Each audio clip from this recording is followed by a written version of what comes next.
أجواء إيجابية ترافقت مع زيارة آموس هوكستين للبنان لوقف إطلاق النار، فكيف بشوف المواطن اللبناني هيدا الموضوع؟ هل بشوف في وقف لإطلاق النار إيه أو لا؟ على طول بنقول بس يجي الصبي بنصلي على النبي.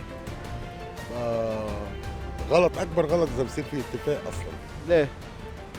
لأنه ما نكون عملنا شيء. نحن بنتأمل خير بالوقف إطلاق النار، وأكيد إن شاء الله النصر إلنا للبنان. ما في ليه؟ كله ضحك على الشعب. هذا نتنياهو ما عم يقبل بأي حال. والله لحديت هلا ما في اتفاق. إذا الله سبحانه وتعالى رد العقل لنتنياهو لأنه مجنون هذا، إذا رد العقل له ممكن يصير في وقف إطلاق النار. ما في. ليه؟ ما بعتقد يا حبيبي، حرب مستمرة وطويلة. ما في اتفاق، ما بصدق. ليه؟ عم بيضحكوا على العالم، ما بقى يضحكوا على العالم، حرام، عم بيعطوا امان للعالم. ما راح تنتهي هيك بالهين. مليارات الدولارات صارت محطوطة على شيء ولا شيء، دمار وخراب وقتل وأطفال وقصص، مش لتنتهي بهالطريقة. يعني هذا المنطق، هذا العقل. إن شاء الله بس تنلوى إيدون ويضربوا لهم شي ضربة مرتبة، بصير غصبا عنهم بدهم مثل ما إجا هوكستين كانش بده يجي، قرصون شوي ركض. أنا ما بقول في اتفاق لأنه كذا حدا صاير قايل لا سوري في منهم بخونوا. أنا ما خصني.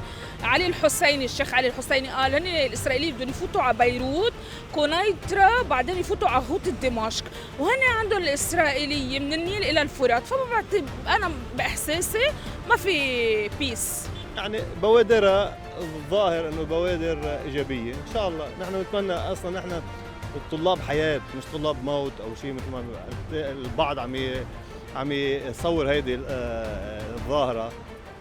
أنت عم بدك تتفق مع غدار، عدو غدار غشيم خاين، ما فيك تتفق معه وما في عنده عهد مثل الاتفاقات.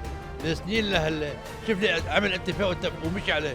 كم قرار عندنا للبنان مشان الجنوب وغيره وغيرته نفذ شي قرار منهم؟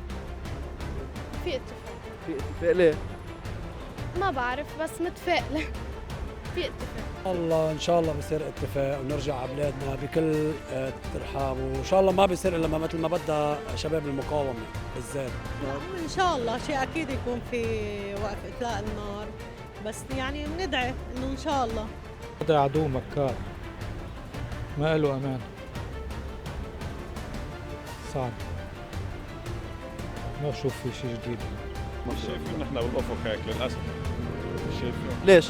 لان صار سنه وشوي مثل ما صار بغزه، مثل ما صار بسوابق الاتفاقات اللي عم تصير، للاسف الواقع هيك، ما بنقدر نحن نعيش. بس هيدي سابع مستحيلات، لانه طبعا نتنياهو بده انه حزب الله يسلم سلاحه ويرجع، وهو بده يضرب محل ما بده ويفوت ويظهر محل ما بده. هذه مستبعده، لانه يعني معروف انه حدودك كاسرائيل من فرات للنيل، فجماعه بدهم الجنوب كله سوا، وهيدي بعيده على راسهم. ما بعتقد انه صفي واطلق النار. بدك تشوف هاي القوى الدوليه اللي هي مسيطره على لبنان كله، يعني نحن ما لنا قرار، ما عندنا القرار يعني.